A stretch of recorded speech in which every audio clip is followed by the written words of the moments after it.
Good afternoon. Today is January the 14th, 2021. I hope everybody's having a good day.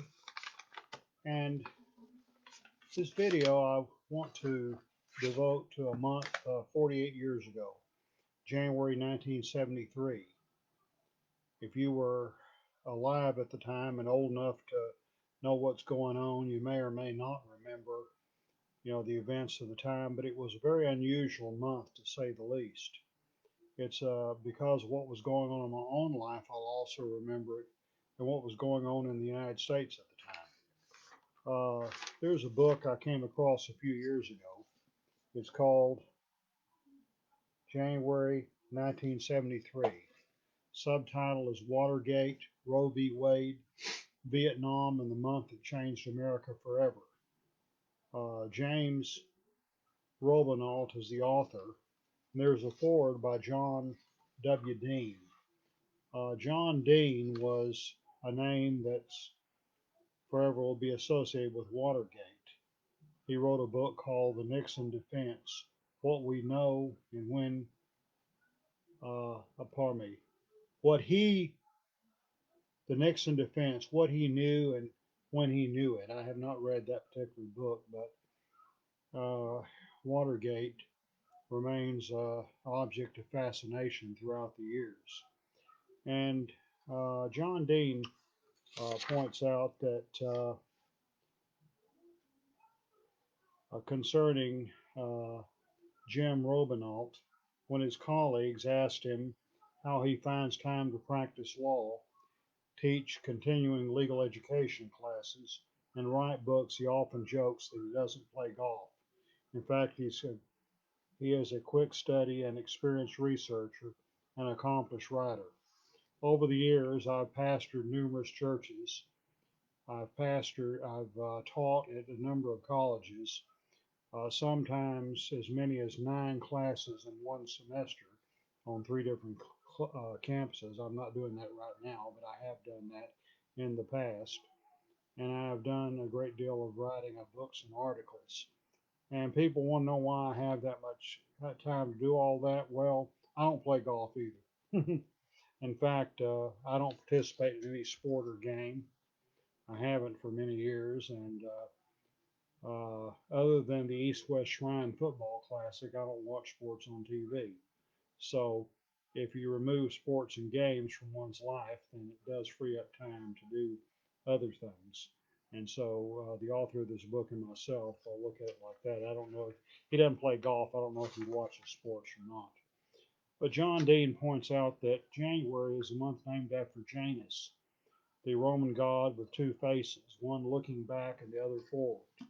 Every January it's like that because uh, you just finished a year. 2020 was a year like no other. We can only pray that 2021 will be better. But you're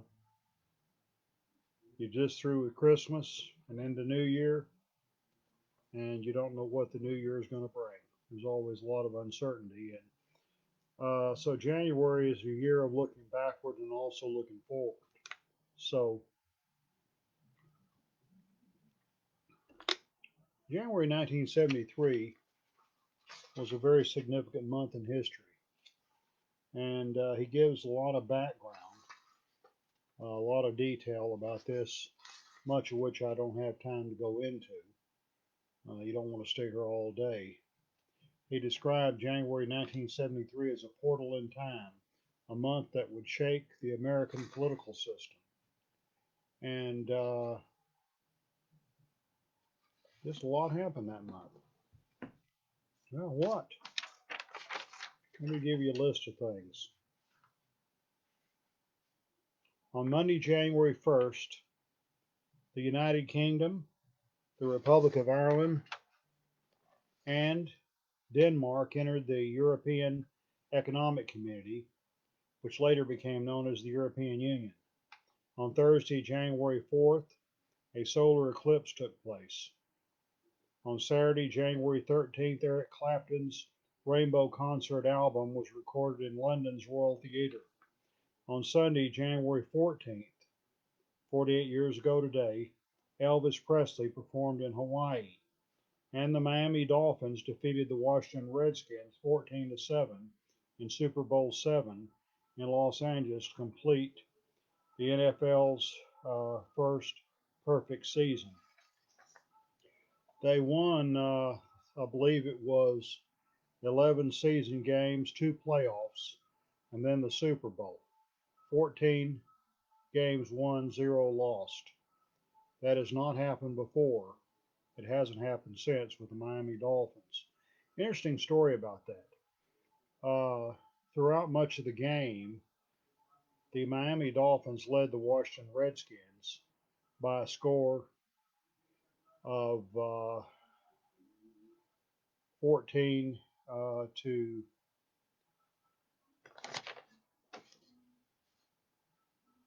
wait a minute. No, I was wrong about the games. It was 14.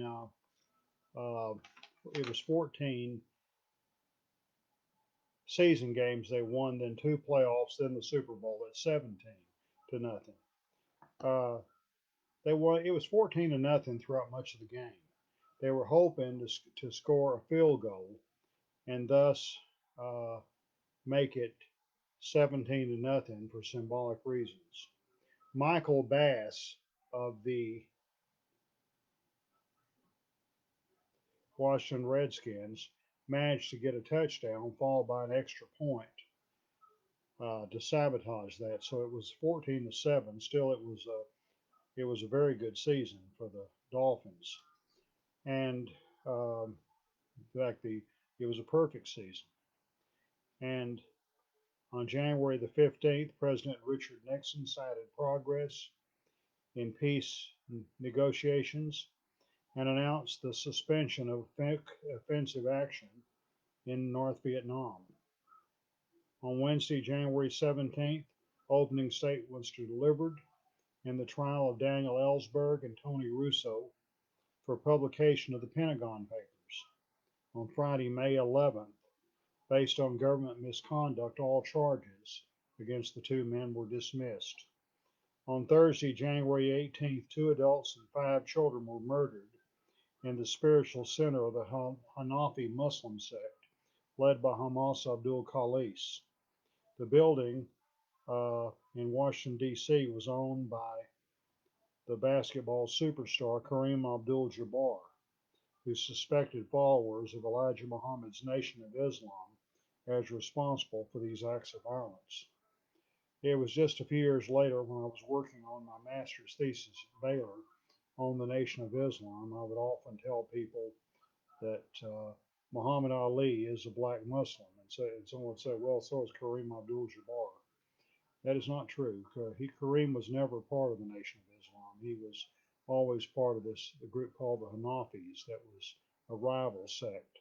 At one time, though, he had as much devotion to Hamas Abdul Khalis as Muhammad Ali had to Elijah Muhammad. And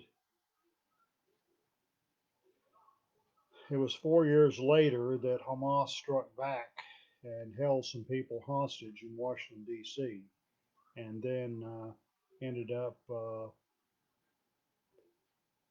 holding this. Well, he finally surrendered, and he spent the rest of his life in prison. I read an article a while back about Hamas Abdul Khalis that was very interesting about. His name had originally been Ernest McGee, and he'd been a member of the Nation of Islam at one time before he split off on his own. He died, I think, about 2006. I don't remember the exact date, but he died in prison. But on January the 20th, President Nixon was inaugurated for his second term. On Monday, January 22nd, the U.S. Supreme Court in Roe v. Wade overturned state bans on abortion. George Foreman defeated Joe Frazier to win the heavyweight world boxing championship And former President Lyndon Baines Johnson died at the LBJ Ranch. On Tuesday, January 23rd, President Nixon announced that a peace accord had been reached in Vietnam. It was on this day that National Security Advisor Henry Kissinger and the representative of the North Vietnamese Politburo, Le Duc Tho, initialed the preliminary documents for the peace accord. And on Saturday, January 27th, American involvement in Vietnam ended with the signing of the official peace accords involving the United States, North Vietnam, South Vietnam, and the Viet Cong. On that same day, January 27th, America officially abandoned the draft in favor of an all-volunteer army. On Tuesday, January 30th, former Nixon aides G. Gordon Liddy and James J. McCord Jr. were convicted of conspiracy, burglary, and wiretapping in connection with Watergate. And so that's a lot to happen in 1 month. Now, let me give you a little bit more trivia about the month of January 1973. The top 10 songs were You're So Vain by Carly Simon, Superstition by Stevie Wonder, Me and Mrs. Jones by Billy Paul, Your Mama Don't Dance and Your Daddy Don't Rock and Roll by Loggins and Messina, Claire by Gilbert O'Sullivan, Rockin' Pneumonia and Boogie Woogie Flu by Johnny Rivers, Crocodile Rock by Elton John, Superfly by Curtis Mayfield, Funny Face by Donna Fargo, and Why Can't We Live Together by Timmy Thomas. Quite a month. At the beginning of 1963, I was living in Whitney, Texas, serving as pastor of the Whitney Missionary Baptist Church. Now, I grew up in Waco as a Southern Baptist, and Southern Baptists are rather conservative. The Missionary Baptists are even more conservative. This particular congregation, at one time in its history, at my understanding, had been a member of the Baptist Missionary Association. Later, they went on their own, became independent, and Minister Friend had pointed out to me, while they had missionary in their name, they were an independent Baptist church. They followed, well, their theology, they managed to call me as their pastor, but I was able to secure the position by not being controversial, at least not at first. But once I got in there, keep in mind I was 21 years old, and I still had a lot to learn about tact and diplomacy. But I became very concerned about a number of issues. On December 31st, 1972, which was a Sunday, we had our regular Sunday night service. A young man named Gary Simon, a member of the church, was the speaker for our youth service. And he attacked racism. I loaned him some materials to use and my typewriter to prepare a message. He brought a good message. Doug Miller, an African American man from Whitney, he's 15 at the time, came and visited our church. Doug, interestingly enough, today lives at Navarro Mills, which is not far from me in Corsicana. And we maintained our friendship over the last 40 plus years. And Doug is just truly a wonderful friend and brother. I love him very much, and thank God for all these years of friendship. Well, some of the members, following Jim Crow segregationism, didn't want Doug at our church. That was very sad. And so they got upset about him coming. And after service, a group of us about 9 young people from Whitney and some from Waco took a trip to Waco and went to a teen place called Magic Music. We had a good time bringing in the new year at this teen dance place, and it wasn't too long after that I got called on the carpet because they said they didn't believe in dancing. And there was on January the 14th, 1973, exactly 48 years ago today, I was voted out of the church. Different people had different attitudes, responses when I told them the story. There were those who believed that dancing was a sin, and that believed that racial segregation was the will of God. They took my congregation side 100%. Others didn't go that far, but they did say that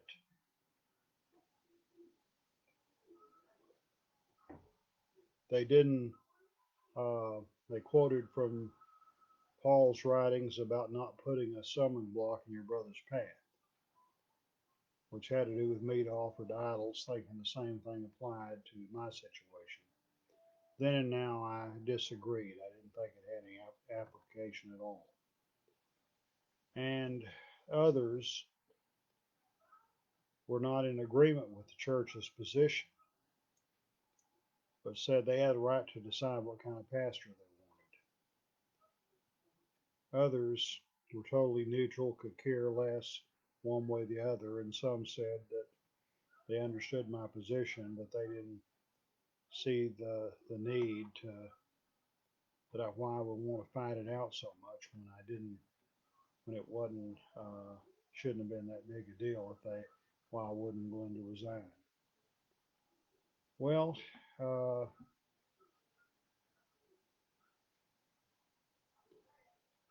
others took my side and saw me as a hero and martyr. So it ran the gamut. I tried my best in the coming weeks to find a way to continue to minister in Whitney, and none of the doors that I was seeking opened up. I was a senior at Baylor University at the time, fixing to graduate in May. And one day I was on the Baylor campus. I was on a Saturday ready to go to the bookstore to buy some books. I was sitting in my car and a man knocked on my windshield. "Hey, you need a summer job?" I said, "I sure do. We're having a meeting over here in Old Main." His name was Pat McLaughlin. Pat's a great guy. He passed away a few years ago. He was recruiting for Southwestern Company, a publishing house in Nashville.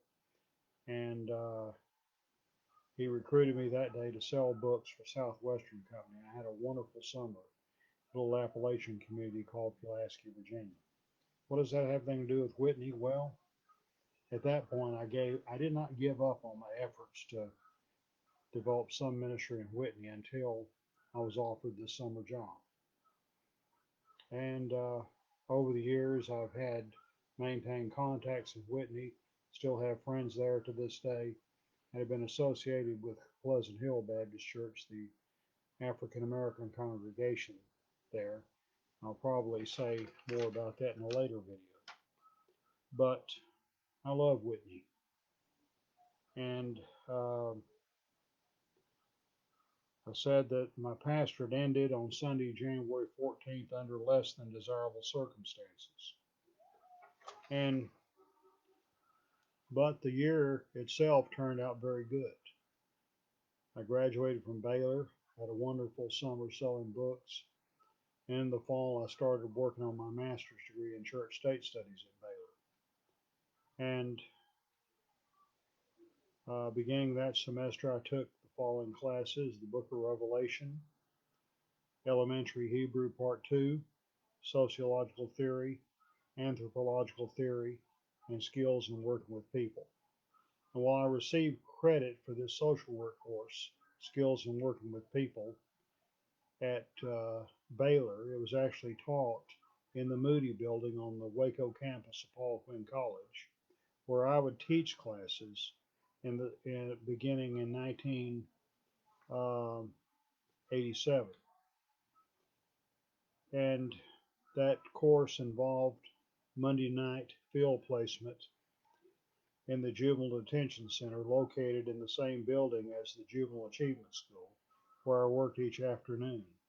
This marked the beginning of a very eventful semester, climaxed by my graduation on Friday, May 18th.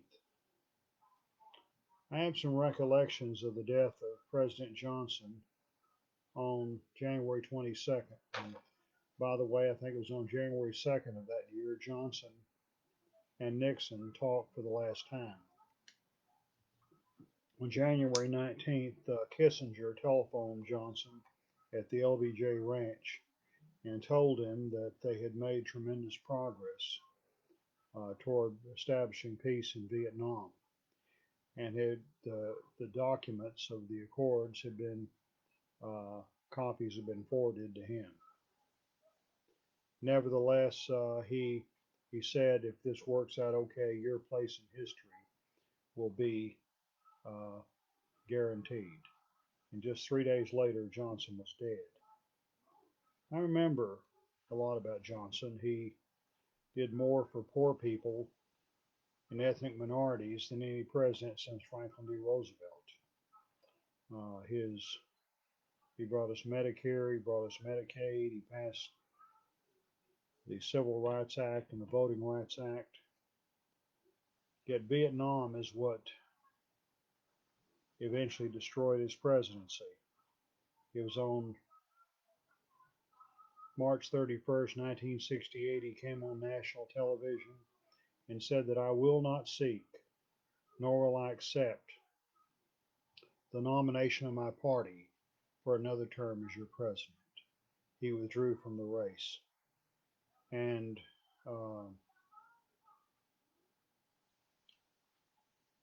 he seemed to have a premonition. A lot of Johnson men had died in the early 60s. And it was in 1955, at the age of 46, he had quit smoking as a result of a near fatal heart attack. But after he left the White House, he resumed the habit with a vengeance. His two daughters, Linda Bird and Lucy Baines, tried to get him to quit. He said, no, I've raised you two girls. Y'all turned out pretty good. I've served as President of the United States for whatever time I have left. I plan to do what I want to do. And he died at the age of 64. Now, I have more memories, however, of a death that occurred the following day. My dad's youngest brother, Oscar Eugene Uzzle, better known as Gene. He was a long-distance truck driver who died of a heart attack while on an out-of-state run, and he was only 55. He was a man who defied all labels. Gene was just Gene, a very unique individual. And so, January of 1973 was a very eventful month. And by the way, as far as the significance of that decade, it's been said that liberals claim the 1960s, while conservatives claim the 1980s. But nobody claims the 1970s, which was a very important time in history. And 73 was a very important year.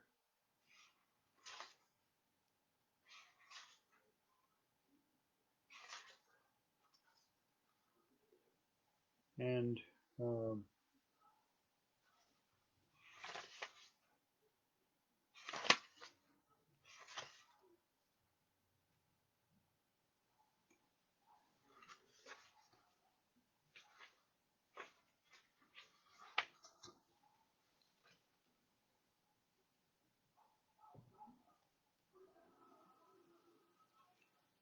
It was on January 1st, 1973, in the Oval Office. Richard Nixon welcomed the new year in quiet solitude.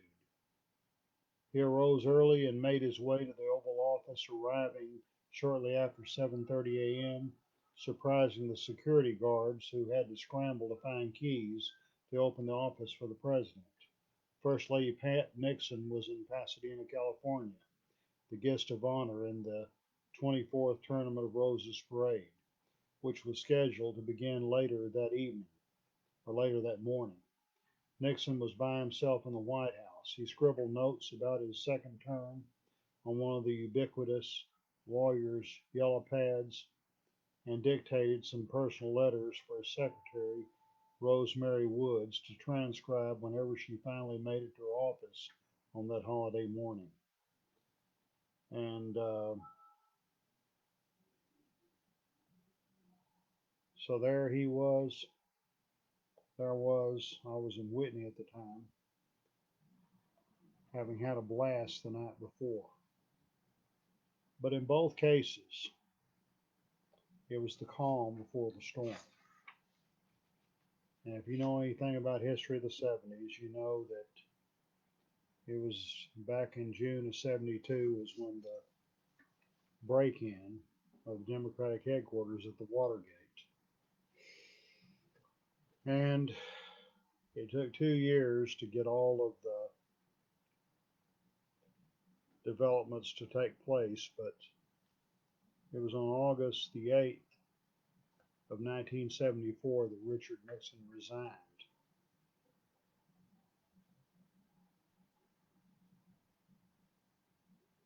He became the first president to resign from office. He realized he wasn't going to survive a vote on impeachment. But this was all in the future as far as 1973 was concerned.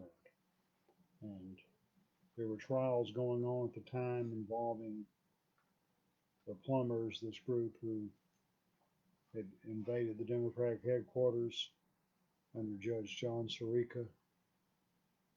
And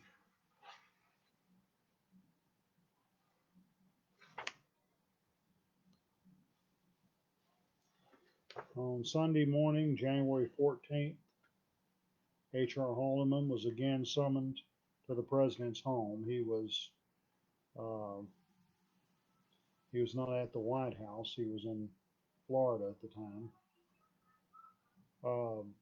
He found him in the living room having breakfast with a fire going in the fireplace, even though the day outside was already warm and inviting.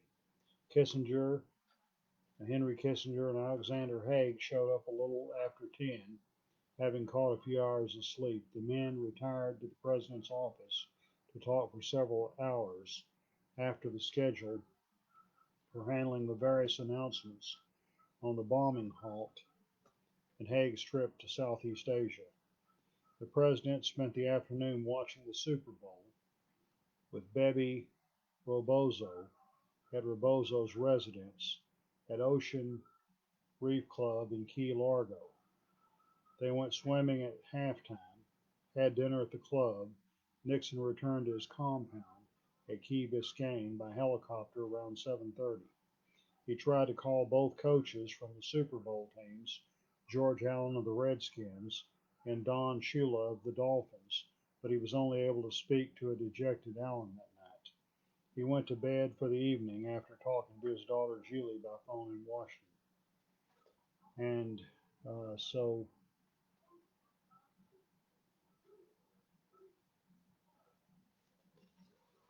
that was the way Nixon spent his day. By the way, he was a big fan of the Washington Redskins. And it's a very good book.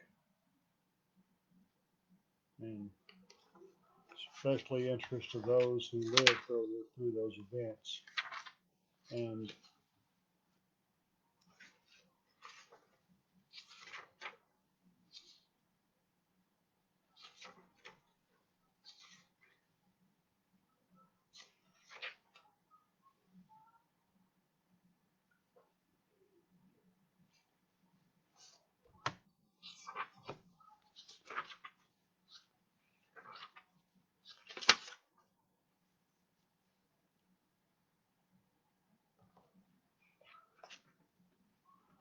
On the first Sunday in January 1973, the New York Times ran a probing and prescient editorial that uncannily anticipated what would be Nixon's final crisis.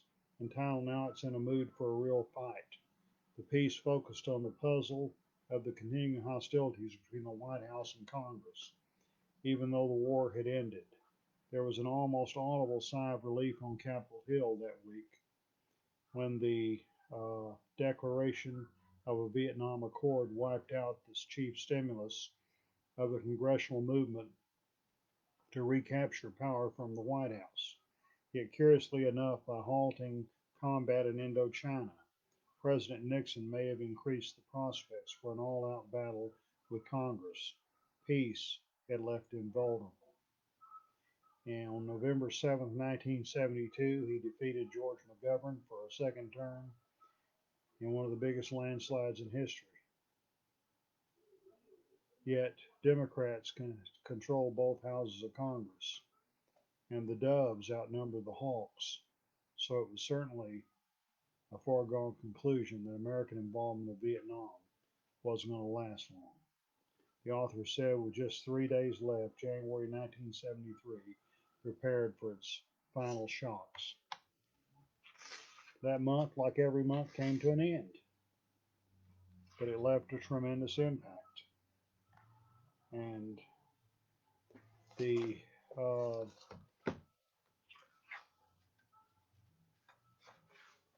January 14th, the Super Bowl victory, Elvis concert in Honolulu, and what happened at Whitney. Though the Whitney event didn't get all the publicity as the other two events. And January 22nd, Lyndon Johnson passed away. Roe v. Wade, one of the most controversial Supreme Court decisions in American history, a decision still being debated today, was issued, and George Foreman defeated Joe Frazier. The writer ends the book about the legacy of January 1973. At some point, perhaps these scattered lights will reform and reunite to give birth to a rededicated nation, one that includes a place for everyone, opportunity for all, and help for those who need it. After all, it only takes a moment in time and some simultaneity. As Lyndon Johnson so aptly observed in his greatest speech, the "We Shall Overcome" speech, there are times in America that history and fate meet at the same time in a single space to shape a turning point in man's unending search for freedom. Let us hope that such a time is nearing. As I said earlier, I maintained contacts with Whitney down through the years, a town I dearly love. Many times over the years, I've gone to Whitney on January the 14th. I didn't go today, partly because of the coronavirus and partly because of other things I needed to do. But I hope to make it back, if not next year, surely the following year, on the 50th anniversary of that event. But much of my life and ministry has been directed about bringing people together, about overcoming barriers and building bridges.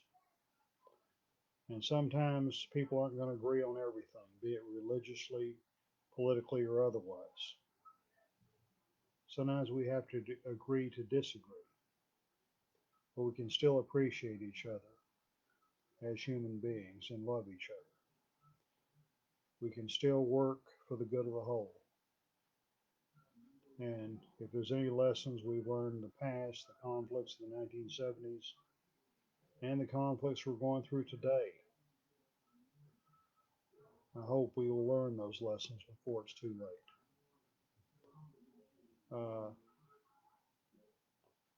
I've had a lot more positive experiences than negative experiences on January 14th. Prior to 1973, it was just a day on the calendar, but I've been paying attention to January 14th ever since. So, hope everybody has a great January 14th. God bless you all, and I hope everything goes well. Happy January 14th. Amen.